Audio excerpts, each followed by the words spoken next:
Hello everyone out there, you know me as MagicCatJenny. It's been a while since we last spoke and there is no new trailer yet. We have a bit of the new song. Jenny from the future here. I just listened to Beautiful Ghosts. It gave me chills and I love it so much. I'm really excited. It's a beautiful song. Oh yeah, the Cats movie Twitter is a thing.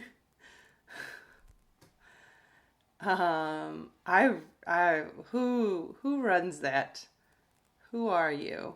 Today I will be going through all of the known characters or pretty obviously known characters from the trailer and comparing them to the versions of the characters that most people are familiar with. Now, there are many different versions of Cats. You could take one character and go through every single different look and see how they're different in different productions, which is a great idea for a video series. Support my Patreon to help fund that project for 2020. But for the sake of this video, I will be using the VHS version of the characters because that is the most accessible version, and it is also a lot of fans' first thing they ever saw. The thing that got them into Cats is this VHS or DVD if you're younger than me. I actually know it as the PBS Great Performances Special in 1998. Recorded directly off of television. I still remember where all the commercial breaks are. Anyways, that is the version we will be comparing to the movie and the characters that we can get in the trailer. Not every single one, but I did collect 14 different characters. Actually 16 because there are two sets of two. 16 individuals. And there probably are more, and there probably are fans who have, because they're looking at the cast list and everything, figured out more. These are just the sort of like obvious ones while you're watching it initially. And I think that's a lot. That's a lot. It's going to be a long video as is. So let's just go through all these and compare them and see what we think. I'd love to hear what you think. So write me a comment below. And we'll check it out. Or tweet me. You can always tweet me. Let's start with our girl, Victoria. See, she's a white cat, brown markings, pink collar. And this is our new Victoria. And it shocked me initially, not gonna lie. There's just one thing that it's missing. The most glaring thing to me that they're missing in this version. One second.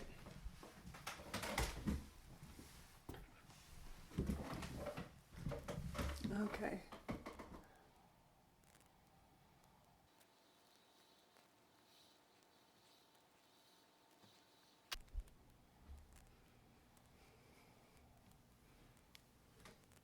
That's all they need.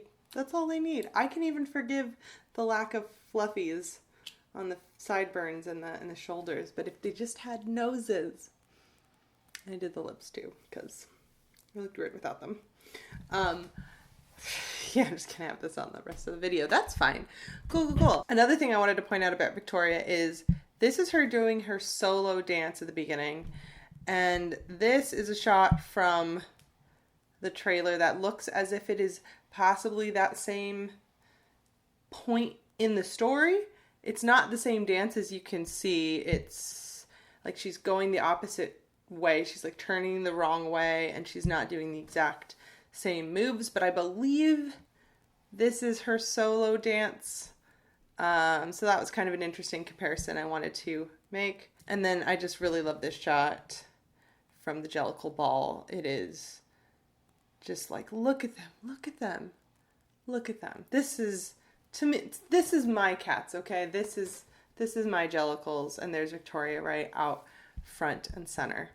So the next one I'm going to be looking at my boy, Mustafa Lee, the magical cat.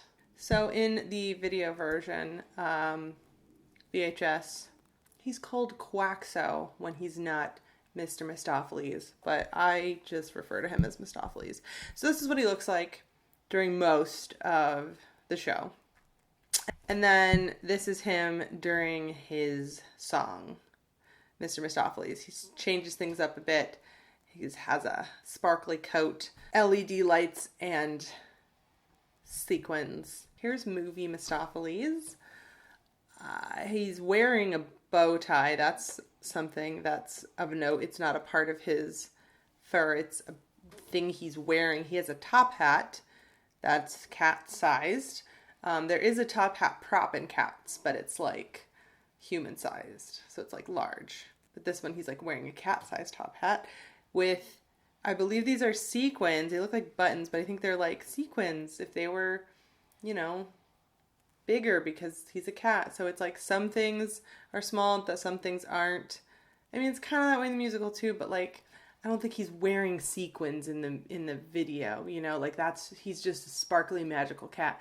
Whereas in this, he's wearing sequins, so they're just large on him. Here's another shot. I don't like the makeup, which is not like, is it even makeup? It's not makeup. It's just the face design, the fur design on the face. But like, again, when you look at Mistopheles, it's like, to me, it's like, that's one version of his makeup.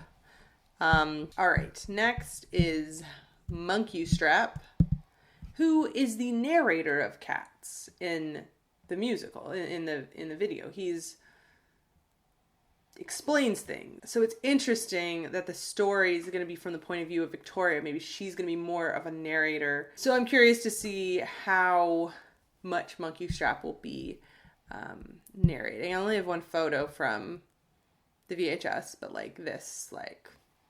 this is quintessential Monkey Strap. Look at him. He's there. He's right now he's explaining about the Heaviside Lair and old Deuteronomy, choosing one cat to go there. And here is movie Monkey Strap. Another shot. I really like this shot of him with Victoria. It feels to me, and I've said this in other videos, this feels very Cats. This shot, for some reason, gives me hope. Makes me think, okay, I'm on board. Let's go see this movie, and I'm hopefully gonna love it. This shot too, he's like helping her into the graveyard. Then old Deuteronomy. And here is our film female old Deuteronomy. I am down with the gender swap. That's cool. The coloring is very different. It's like this orange, peachy fur instead of the iconic gray. But you know, she's not that bad. I like the fluffy. It looks like she's wearing a fluffy coat, which is a little interesting. But I love that she's got that similarity, the like big poof ball. Old Deuteronomy should always be a big poof of a fluff cat, and I love it. Here is my first thought of Grizabella. And fun fact, when I first saw the VHS, or I saw it on PBS, I thought she was a mouse.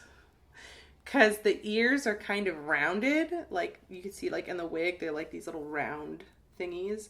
And everyone was like, they don't like her. They don't like Grizabella. So I thought she was a mouse. I was like, oh, a mouse has found their way into the junkyard. And all the cats are like, get out of here, mouse. You're not a cat. But then they start singing the first song about her called Grizabella the Glamour Cat. I was like, she's a little cat? Huh. Interesting. Here's another one with the tattered coat and those red nails. And you kind of see like the cat unitard underneath the sequiny dress. So that's my Grizabella, and here is the movie Grizabella. She looks a bit younger. She doesn't have that old look, but some productions have made her a bit younger. She's got a coat. She's got what looks like a sequiny dress. Here's another shot where you can kind of see the dress and the coat a little bit better. She does look a lot younger. She looks young, very young. And here she is, like a stripy kind of dress with some sequins. I don't hate it. It's different, but it's not vastly far off, I would say. I think this is gonna work.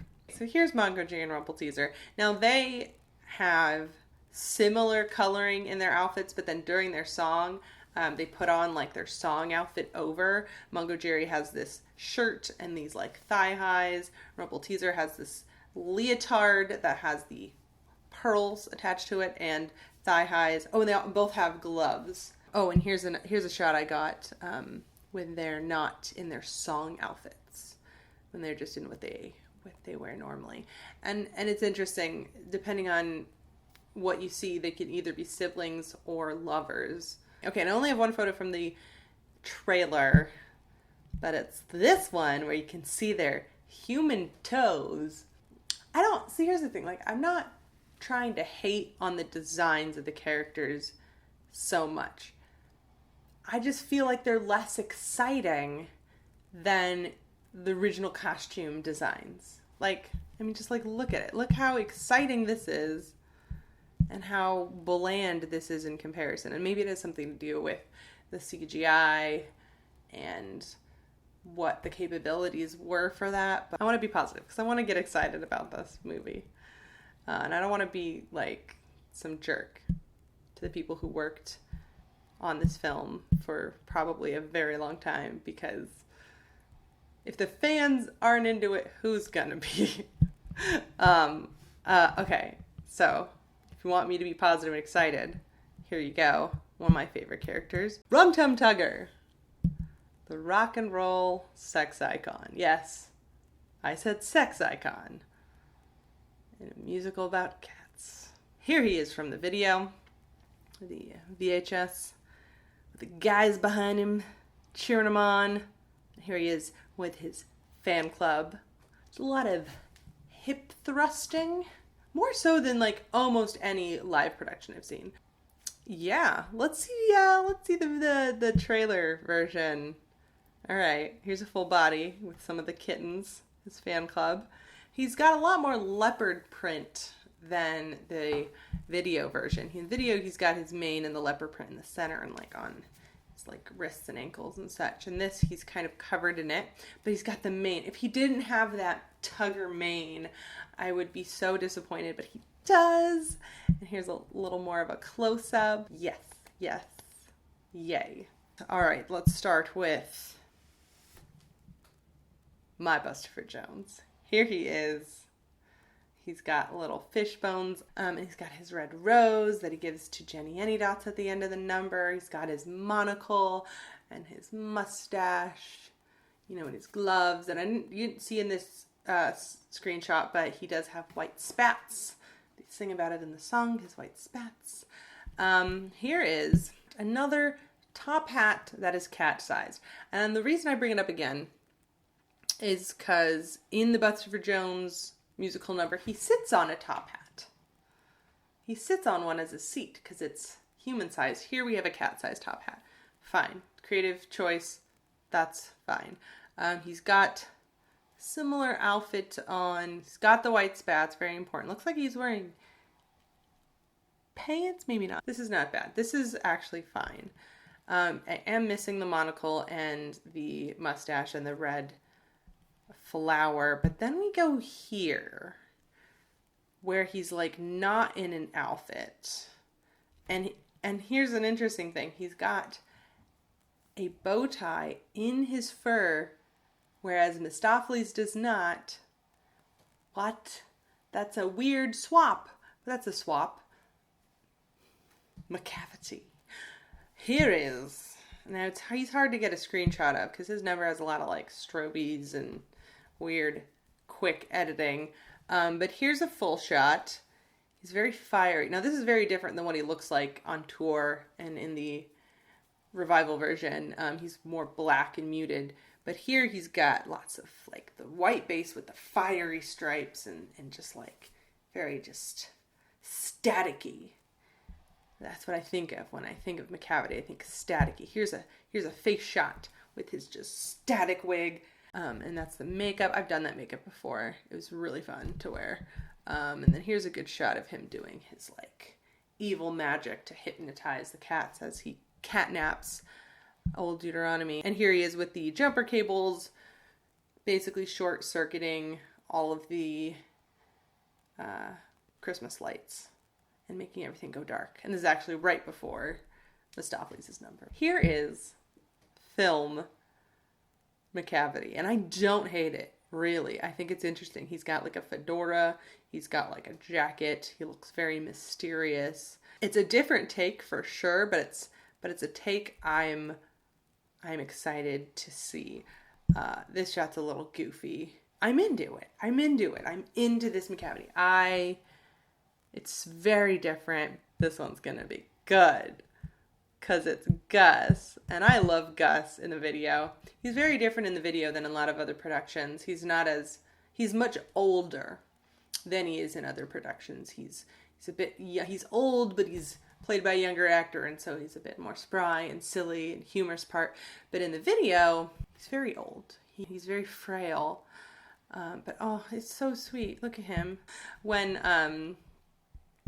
Ian McKellen announced he was going to be in Cats, I knew he was going to be Gus. And I said, if he's not Gus, I will be so mad at the casting director. But no, he is Gus. And look at him.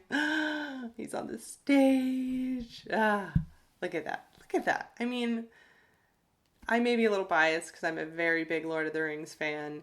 And Gandalf is maybe just like one of my favorite characters of all time. But like, superb casting. Very excited for this. Now, the moment some of you maybe have been waiting for. BOM Ballerina. Here's a full body shot of BOM Ballerina. She's the Red Queen. She is saucy. She is sexy. She's voluptuous. See, she's like fiery. And then here is BOM Ballerina. T-Swizzle. It's just, I think I'm disappointed. She's just like an orange cat, you know? I wanted this like bombshell, fiery red. Like if she was a human, she would be in a red dress. I don't know. I need to amp up the color a bit. And I don't hate the shoes because Jenny Anydots wears shoes almost just like that during her tap number. So, not sure how I feel about this catnip in a bejeweled tumbler, but it's part of it, so we're going with it. Okay, Jenny Anydots. I love Jenny Anydots. I didn't used to really care about her, but because we have the same name, she's grown on me, and now I'm like, I really want to cosplay as her one day. But here's what she looks like most of the time. This is just a shot from Buster Jones. Jellicles wash behind their ears. And then here she is in her flapper-esque Ferengi tap number. This is what she wears when she tap dances in her number with the Beatles. Cats dressed up as Beatles behind her, tapping as well. And then earlier in that song, her big fluffy, I call it a coat because it like opens in the front and she comes out, but it's maybe like just another costume she's wearing. Here she is in the trailer. Played for laughs, comedic, which is fine. Jenny Anydots is pretty funny, I will say that, but like, I hope, here's another shot, I hope she has her together in the movie, because that is Jenny Anydots' whole thing. It's like seems to be on the surface this like lazy, bumbling kind of character, but in reality, she's got her together more than like almost any other character in the whole show, I would argue. Skimble Shanks, with arguably the best song in the entire show. He's got his makeshift train behind him made of junk that all the cats put together. He has his little warmers with the professor elbow pads. He's got his vest, pocket watch in there. He also is very punctual, even though he's sleeping at the beginning. He's another kind of, I have my together kind of a cat. Here is the trailer version. He's wearing a conductor cap, so many hats, and suspenders instead of the waistcoat and vest thing. A little disappointed at that, but don't hate it. And it looks like he's tap dancing. Okay. All right. And now the final two I will be talking about are the twins, Corycopat and Tantamile in the video version. In the movie version, they are Plato and Socrates. Now, Plato is an actual character from Cats, or at least that name is used for an actual character in Cats, and actually the one that dances with Victoria during the ball, and they have their coming of age mating dance thing. In the film, it looks as if Plato is one of the twins, and they're both male, and they're Plato and Socrates, and they are different characters than the Corycopat and Tantamile. There are Corycopat and Tantamile. I don't know if they're going to be the twins, though, or if those are just names they're using. Anyways, just because I have the screenshots, here are Corycopat and Tantamile, near identical costumes, near identical makeup.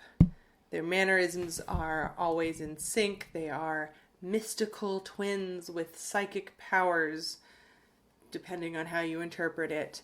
And then the twins in the trailer of the movie, Plato and Socrates, are these guys. And they appear to be Rum Tum Tugger's friends, because they are dancing with him.